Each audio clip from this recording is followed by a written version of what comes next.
Described as the rabble-rouser for peace, for years, Archbishop Desmond Tutu spent much of his life No to racism!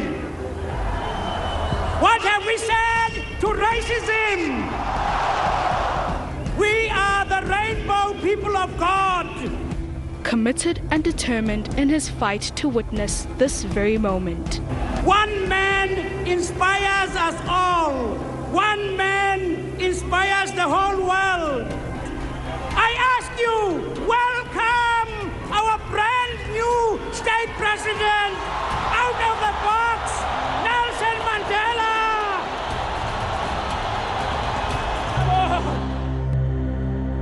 God is on our side, and he is the God of liberation. Tutu's religion was his peaceful choice of weapon in the battle against apartheid.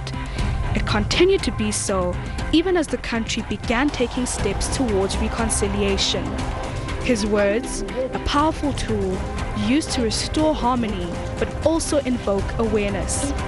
Tutu made it clear where his political affiliations lied, but it was not long until things began to change. When you ask the question, does HIV cause AIDS? The question is, does a virus cause a syndrome? Former President Thabo Mbeki's controversial stance on the HIV/AIDS epidemic during its height was the first in Tutu's contention. A Harvard study published in the Journal of Acquired Immune Deficiency Syndromes in 2008 showed that during his administration, Mbeki accounted for the loss of over 300,000 people due to his reluctance to roll out an HIV/AIDS treatment program. This was among Tutu's criticisms. We face a monumental crisis, one that was horribly exacerbated when we wasted valuable time in futile academic discussions and debates about the causes of AIDS. We were fiddling whilst our Rome was burning. People who would have been alive today died needlessly.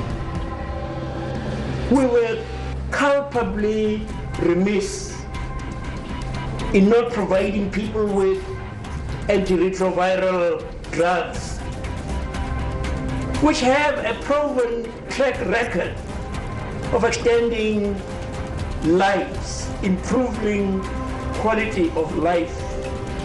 In the struggle days, it was exhilarating because they spoke of, hey, have you got a mandate? You had to justify your position in vigorous exchanges. That seems no longer to be the case.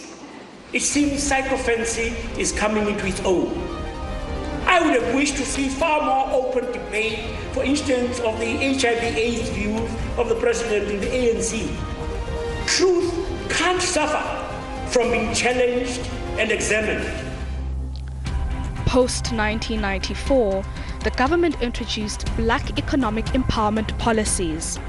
This landmark policy was aimed at reversing the historical marginalization of black, colored, and Indian people in the country. The policy outlined a scorecard that promoted non-white ownership, management, procurement, and capacity building to push out the apartheid legacy. However, the implementation of this policy did not sit well with Tutu. What is black empowerment when it seems to benefit not the vast majority, but a small elite that tends to be recycled? Are we not building up much resentment that may rule later? It will not do to say people did not complain when whites were enriched. When were the old regime our standards? In a weekly letter written to ANC members, Mbeki refuted this. He described Tutu's comments as entirely false. When Mbeki was forced to resign in September 2008, His successor also faced criticism from the outset. He said it on a number of occasions that he is uncomfortable with Jacob Zuma as being president of the country. He's been particularly expressed disquiet at the idea of Jacob Zuma's corruption charges not being resolved, and he's made these points before, so we shouldn't be surprised by it. The African National Congress is increasingly disturbed by the manner in which the Archbishop Emeritus Desmond Tutu is addressing the issue of the NPA and the pending case of the president of the ANC, Comrade Jacob Zuma. His tone and insistence on the pending outcome of the decision of the NPA suggests that he is either knowledgeable of the decision or seeking to preempt the outcome if that outcome is favoring Comrade Jacob Zuma. Now, this is tantamount to him undermining the independence of the NPA and the judiciary, which is unfortunate for a person of his nature.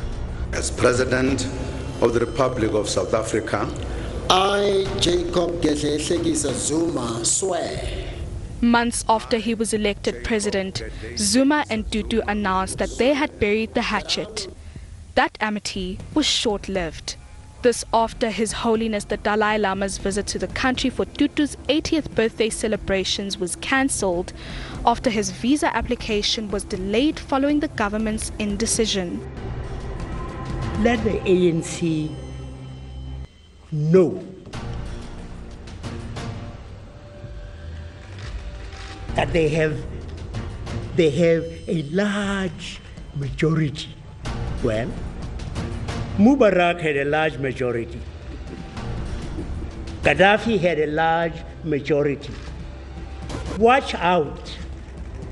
I am warning you. Watch out. Watch out. Please watch out.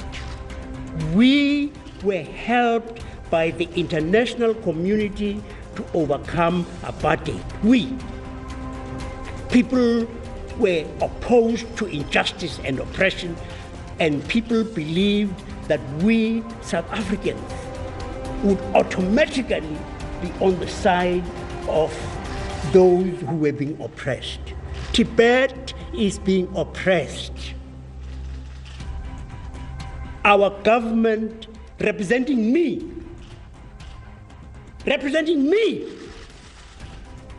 says it will not support Tibetans who are being oppressed viciously by the Chinese.